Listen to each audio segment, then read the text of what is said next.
Hi friends, good morning সবাইকে। আশা করছি তোমরা যে যেখান থেকে আমার এই ভিডিওটা দেখছো প্রত্যেকে খুব খুব খুব ভালো আছো। আমিও ভালো আছি।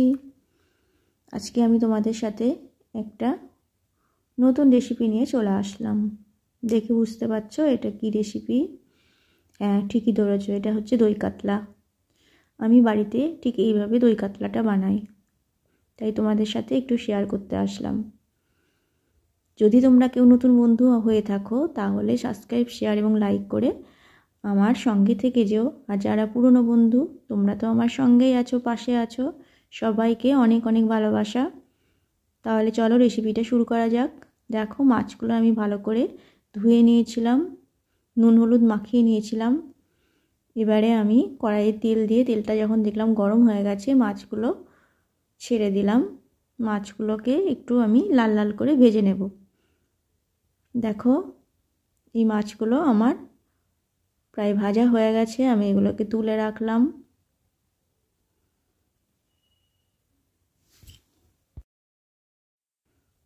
এবার এই তেলের মধ্যে আরও 2 পিস মাছ ছিল, সেগুলোকে আমি একটু লাল লাল করে ভেজে নেব। তোমরা সঙ্গে থাকো, দেখতে থাকো।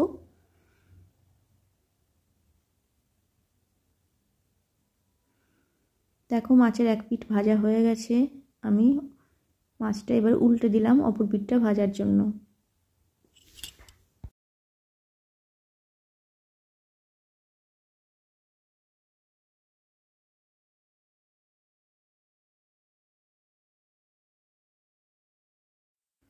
দেখো, এই 2 পিস মাছও আমার ভাজা হয়ে গেছে। সব মাছগুলোই ভাজা হয়ে গেল। আমি এই তেলের মধ্যে এবার যে মশলাটা করে রেখেছিলাম সেটা দিয়ে ভালো করে কষিয়ে নেব।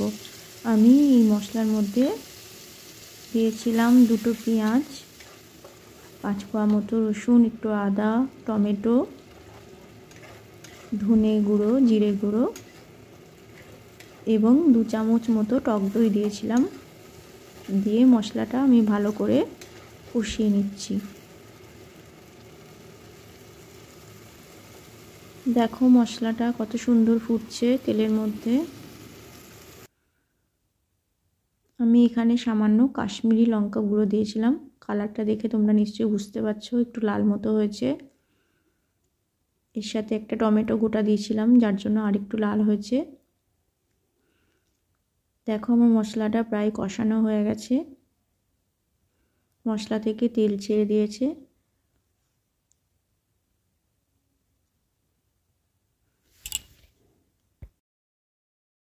দেখো, আমার মশলাটা ভালো মতো কষানো হয়ে গেছে, তেল ছেড়ে দিয়েছে। এখন আমি মশলার মধ্যে কিছুটা পরিমাণ জল দিলাম। জল দিয়ে আমি মশলাটাকে একটু ভালো মতো ফুটিয়ে নিচ্ছি। মশলাটা যখন ফুটে গেছে তখন আমি একটু গরম মশলা দিয়ে দিলাম, কারণ এরপরে গরম মশলা দিলে মাছগুলো ভেঙে যেতে পারে। তাই আমি ঝোলের মধ্যে গরম মশলাটা দিয়ে ভালো মতো ফুটিয়ে নিলাম এবং মাছগুলো সব ছেড়ে দিলাম। কিছুটা মটরশুঁটি এর মধ্যে দিয়ে দিলাম।